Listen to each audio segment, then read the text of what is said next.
All right, we're back again. We had a holiday last week, so sorry to not be here, but that gave everybody, especially the crew, a much-needed break. Some of us were starved for attention, but welcome to the news for the week of 24 January 2021.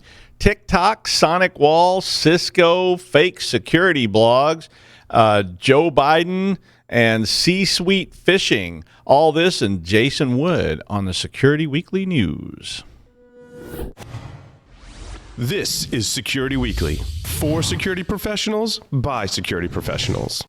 We interrupt our program to bring you this important message. It's the show that keeps you up to date on the latest security news twice a week, your trusted source for accurate security information and expert analysis. It's time for Security Weekly News. As technology continues to evolve and expand, so have the attackers that put our critical systems in jeopardy. Core Impact from Core Security is a penetration testing tool that safely finds vulnerabilities using the same techniques of adversaries, with certified exploits and wizards that guide you through critical pen tests while maximizing the time of advanced testers by automating their routines. With Core Security, you can safeguard your infrastructure by limiting access, detecting threats, testing for security weaknesses, and efficiently monitoring data. Visit securityweekly.com/core security. All right, the news. Well, Cisco started off the new year with a bang and a new CVE. CVE 2021-1257 is a high-severity flaw in the Cisco DNA Center web management interface. Again. This is another one of these bugs in a web service that was designed for management of a network device. It's great to have these things. I mean, I will admit that when they first started putting those on ASDM, where they first came out with ASDM for ASA and PICs and all that stuff, it's a really nice tool. But people just apparently, don't understand it. The bug on this particular bug is another cross-site request forgery problem. So we've seen these before. If you aren't familiar, these types of bugs allow you to cause the actual user, so not you necessarily, but they get the actual user to do something other than what they expected to do. So the example I was thinking, it's not this particular bug, but the example I was thinking of was if you could somehow get people to click something that looked like they're clicking the save button or the file button or whatever, and instead of the file button, it actually, installs software, does something like that. But basically, it was a big problem for them. It seems that, people just have not really grasped the idea that these web management tools, which were quite old a lot of times, they have major flaws in them. They need to check on that. It's hard to patch this stuff. But best practices, don't expose these things anywhere except in a controlled management network. So that was the idea, was that these are these baseband kind of things, or baseboard kind of things. But a lot of people think that if you've got an HTTP server on a device, you need to put it out on the internet or even put it out in your public network. And if you do it internally, even somebody will exploit it. But if you push this thing out into the public, and a lot of people did that, as the COVID thing kicked in, people started working from home, they pushed these things out with SNATs or whatever, and the next thing you know, you've got people attacking these interfaces. SonicWall said there were probably 0-day flaws in its remote access security products. I was like, okay. I think basically what was happening was things were happening. No one could explain it. So they decided, I think there's probably a 0-day we don't know about. They did say they were currently investigating the Secure Mobile Access 100 series hardware.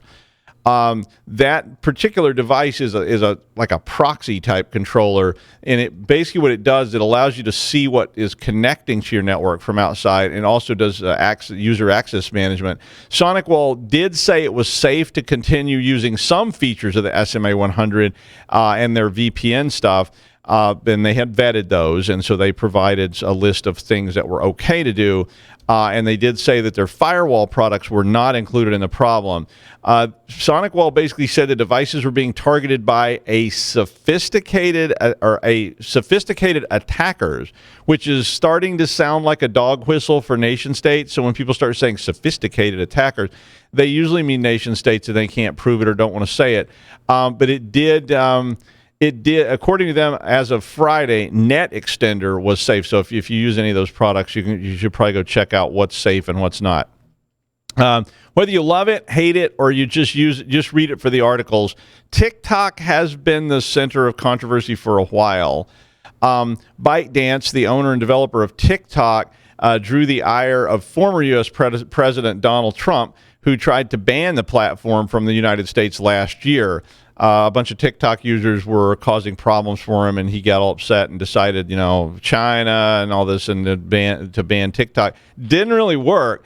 TikTok has more than 800 million active users, and apparently this bug, which was reported by researchers, has been patched, but it was in the Find Friends feature that contained a database problem. So basically what happens is the attacker could connect the profile details and the phone numbers together. So this was something that's not supposed to be able to happen, but there was a sync feature for contacts, and apparently you could get access to that and then put those two things together so you could figure out who was posting or whatever, or get people's phone numbers. So if you do use TikTok, you may want to ensure that you have patched up. The article itself contains a full layout of the attack, so they had all the details if you want to read that.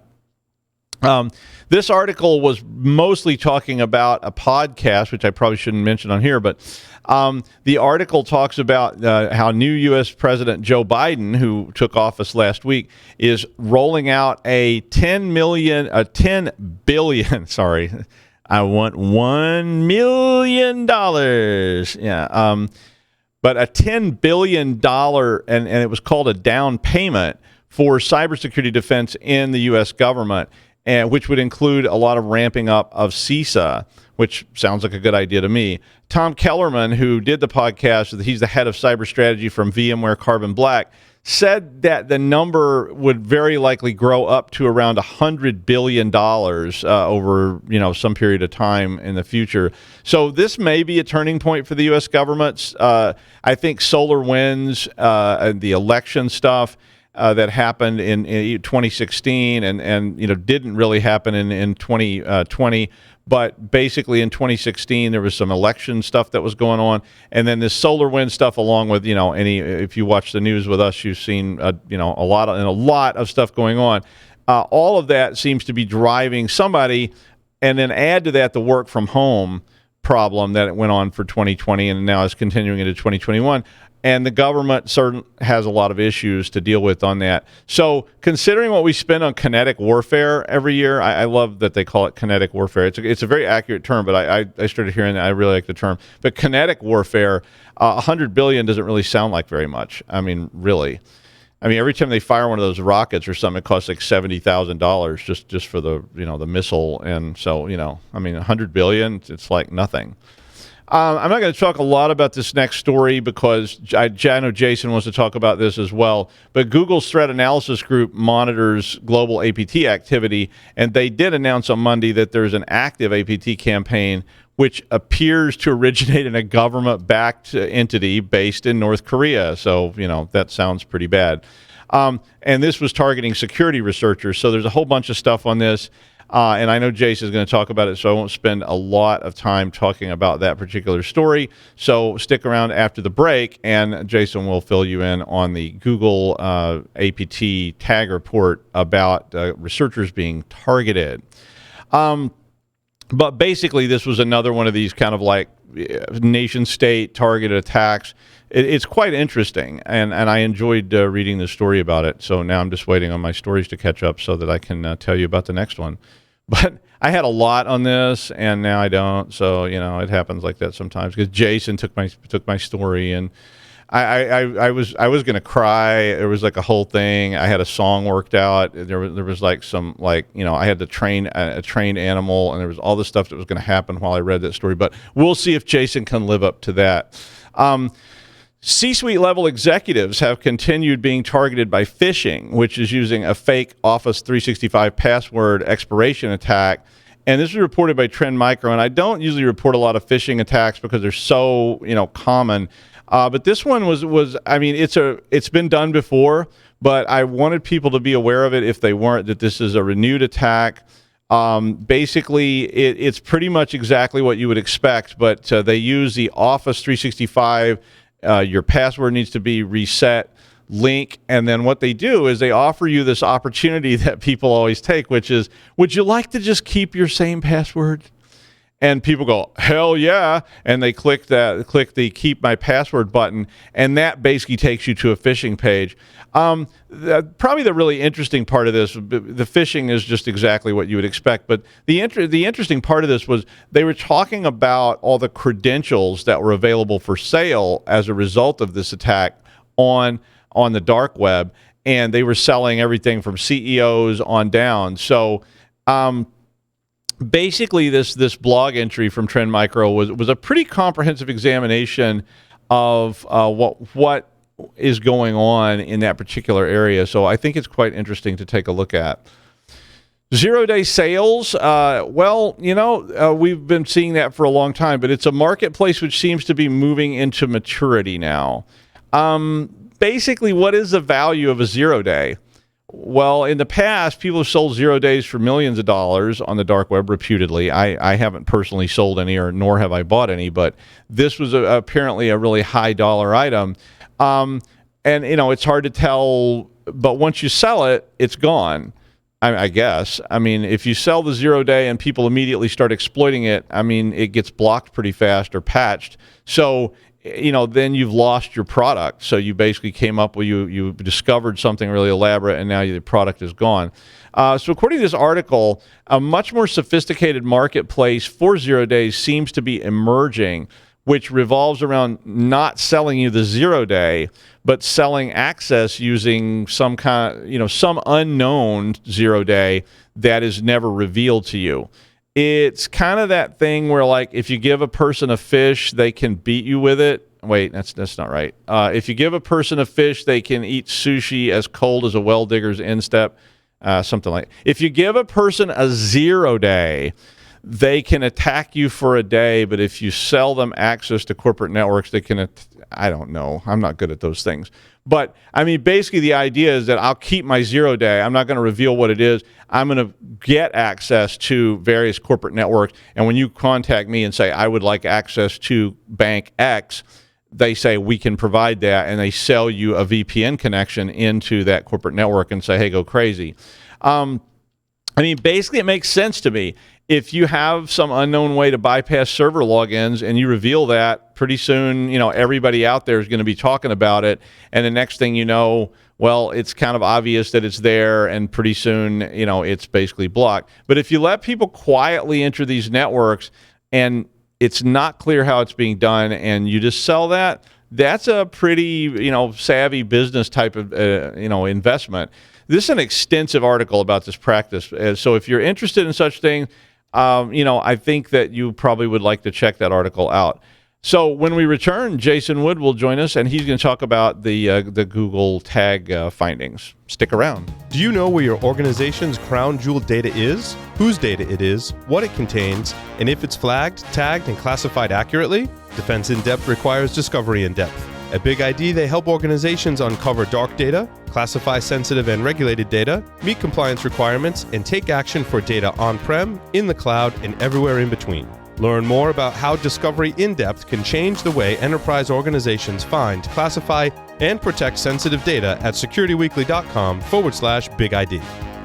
Increased attacks, skill gaps, talent shortages, expanding attack surfaces. Cybersecurity and IT teams face these real issues every day. CyberA for Teams is the #1 NIST-aligned DoD 8140 and 8570 compliance certification and skills training platform. CyberA for Teams makes managing teams easier, guarantees measurable training outcomes, and keeps your team's skills sharp to meet today's biggest security threats. And did you know 96% of the Fortune 500 have employees training on CyberA? CyberA for Teams. Now you know.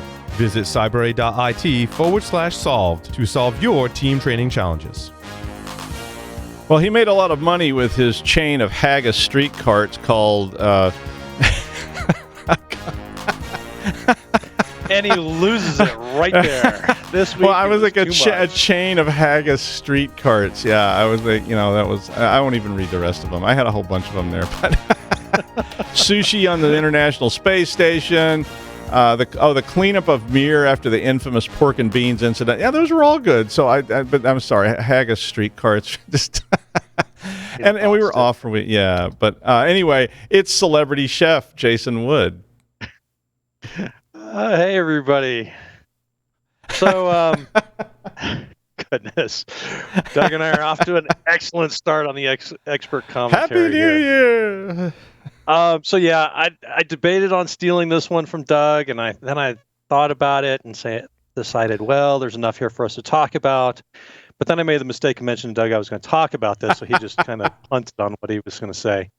So yeah, if you haven't heard the news already, security researchers are being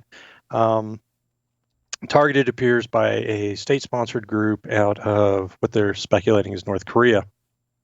And I wanted to talk really not so much about the article by or blog post by Google, but maybe a little bit of the human side of this. How the security researcher, at least a security researcher, felt about this and how it, what his experience was like. And then second, we'll take a brief look at some of the technical bits of this implant. So the Register was where I got the first article. It was about a security researcher who was targeted directly by this attack. A gentleman by the name of Alejandro Caceres was targeted, and his first reaction was something we could probably all understand, and was basically, how the heck am I being targeted by a country? I've seen people say on Twitter in the past, if your threat model includes being targeted by a nation state, you're doing it wrong, but not in this case. Obviously, we need to amend that threat model a little bit. Normally, we'd expect somebody like that, a nation state, to be interested in, large organizations. They have intellectual property that their folks are interested in, or that countries would be interested in, or money that would be worth stealing or something like that. If you're an individual, you don't normally think that, hey, they were going to be coming after me. But that's exactly the case here. Then Caceres says his next reaction was one of anger.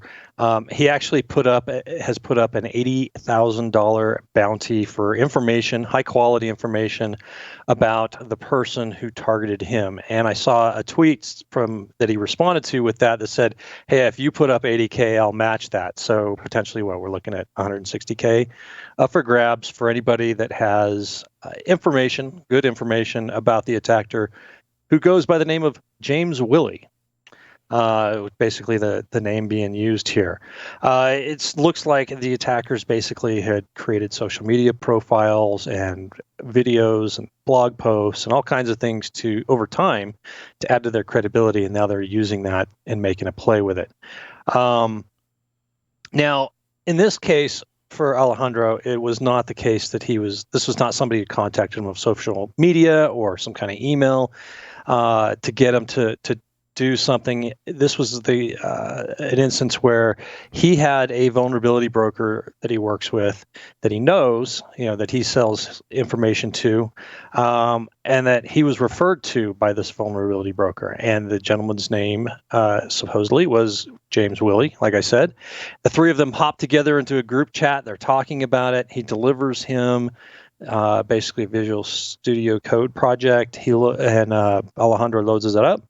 And it looks like it was, according to him, that this was a legitimate 0-day. It caused the crash. Looked like it was something that was, had some potential here, but it didn't work beyond causing the crash. And James's play was, hey, can you help me make this thing go? And they talked about, who was going to get credit for it and all this other stuff. Things fall apart. And unfortunately, because for the researcher, because he had somebody who was vouched for by somebody he trusted, he was a little bit more casual about reviewing the code. He probably would have been more suspicious had somebody said, "Hey, download this code from the internet and give it a go," who he didn't know or anything like that, because this guy's somewhat known, vouched for again by this other person that he knows. He pulled down the code and ran and built the project and then ran the exploit. This is going to be a risk that all of us face. We have people that we know and we trust. And if somebody that we know and trust comes to us and says, hey, this is a good person over here, they've got something interesting, that extends credibility to them and makes it more likely for us to maybe skip some steps to protect ourselves. So I thought that was an interesting aspect of this attack. Now, in the case of Caceres or Alejandro, he says a few days later, the vulnerability broker came back and talked to him and says, hey, I just got a report from somebody else that noticed that this person or another person, they tried to pop their machine. You need to see what's going on. So he went back, checks his machine, checks the source code, and found a malicious PowerShell command buried in the Visual Studio project. And I'll get back to that here in a bit. But basically, the command checks to, is this a Windows 10 system? Is it 64-bit? And is there a file on the system that it expects to see there in the case of this project being unpacked and ready for build? And Caceres speculates that the attackers were basically looking for information about vulnerabilities that he was working on, exploits that he had, anything they could potentially steal to for them to leverage in their own intrusions. So I definitely have seen in my work, you're looking at things and you see state-sponsored adversaries making use of tools that are publicly known. They use that to blend in. They use that because it's easy, who knows. But they also do their own research into new capabilities. You'll see them use their own custom tooling. But in this case, I was kind of scratching my head and thinking, well, maybe they're running short on tools and just want to steal that from somebody else, not spend the time developing it on their own. So it's been interesting to see how this plays out over time and what the impact to security researchers are and how willing they are to engage with people. Finally, I included a blog post by Kevin Perlow that did some analysis on the DLL that was delivered by the attackers in this campaign. And that PowerShell command in the Visual Studio Code project was actually a build event that would execute as you compile the code. What happens there is the payload uses some masquerading. It's executing a DLL using run DLL 32, but it doesn't use a .dll extension. It uses .db. It also, what else? It drops a file named vmnat-update.bin in his case and puts it in C program data /VMware. And it also creates a registry run key that pretends to be an update to Microsoft OneDrive. So they're masquerading, trying to blend in a little bit there, to things that maybe would be common on a virtual machine running a Windows 10. The author also speculates that the second stage, there was two stages he was looking at.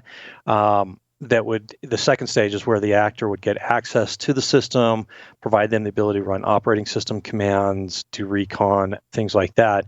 But he did say that is a little bit of speculation on his part because he didn't observe actor activity in his testing. But certainly would fall in line with the capabilities that a threat actor would want if they were looking to steal data from that end system. And I would think you might also see some ability to exfiltrate data, get it copied off the system, and send it out. Both of these articles are interesting to read, worth taking a look at. So go ahead and hit the show notes, and if you're interested in that aspect beyond what was in the Google blog post, I would recommend taking a look at both of those. Kevin Perlow gets into the assembly and some other stuff as well. So going to be an interesting story to see how this develops out. Definitely fun. Cool. Yeah, I mean, I do think this is an adaptation of an old thing. There used to be a thing where sometimes nation states, or I don't know who the people were, but they would contact like academics and grad students and stuff and say, I'm working on something similar, and they would use these kind of cold reading tactics like they did here, where they create Twitter accounts and they created fake vulnerabilities and things. But they would come up, like they would know who was working on something because they could look at their publication history in the world, and they go, oh, this person works on nuclear power. They would call them up and go, I'm also working on nuclear fuel rod, control systems. I'd love to share some of my research that's being done, by me. Would you be interested in collaboration? And then, of course, they get you to get. I mean, they didn't have a way to install malware, but they would get people to send them copies of, like, sometimes classified research, all kinds of stuff. And so, yeah, this is an advanced tactic, but it's also very effective because people love to share their work. That's why they're doing it. And when somebody contacts you, says, "Wow, you're doing such great things," and I think the whole Twitter angle, there were in that article, there were LinkedIn accounts, there were Twitter accounts, there was Telegram accounts that were all associated with this thing. So they really went out of their way to make it look, pretty doable. So it's a very interesting story. You should probably read, especially. And they did toss up what appeared to be a working 0-day out of this. Yeah. Not a super significant one, but they found a vulnerability and they used that to establish their credibility. So pretty wild. A Judas goat. Sacrifice that one to draw somebody out, or a Judas goat is what that's called. All right. And thank you, Jason. And finally, sometime next year, the first private citizens will lift off in a commercial spacecraft, the SpaceX Dragon, to spend 8 sunny days on the International Space Station. It will be the first time that paying passengers have been launched into space on a commercial rocket.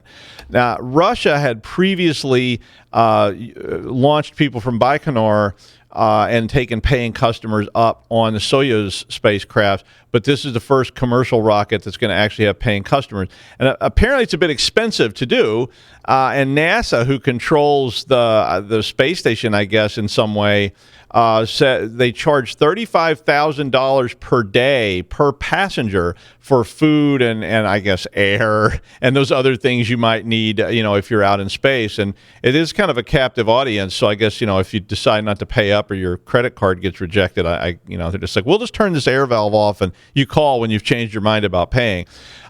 Virgin Atlantic had also been taking paying customers to the edge of space, and Blue Origin, which is Bezos's company that does this, had also said they were going to start taking people up to the edge of space, and those were $250,000 to go to the edge of space, which is edging. Wow. But mostly you probably spent that time vomiting, I would guess. So that's what most people have as a result of weightlessness. So when, you don't really have time to get used to it while they're running your credit card. But apparently getting there is quite pricey as well to get to the space station. So the total cost for this, get this, the 8-day excursion was reported as $55 million per person. And I guess that's coach. I don't know if they have upgrades or, whatever. But, Ryanair said they will be offering something similar for only 500 pounds, but you will have to be able to survive being launched from a giant slingshot and able to hold your breath for about 3 hours. And that's the news. In the continuing time of plague, there is a vaccine. It's being distributed. The science says use it. Please take it if they offer it to you. Come on, take the damn vaccine. I'm Doug White, and that's the news.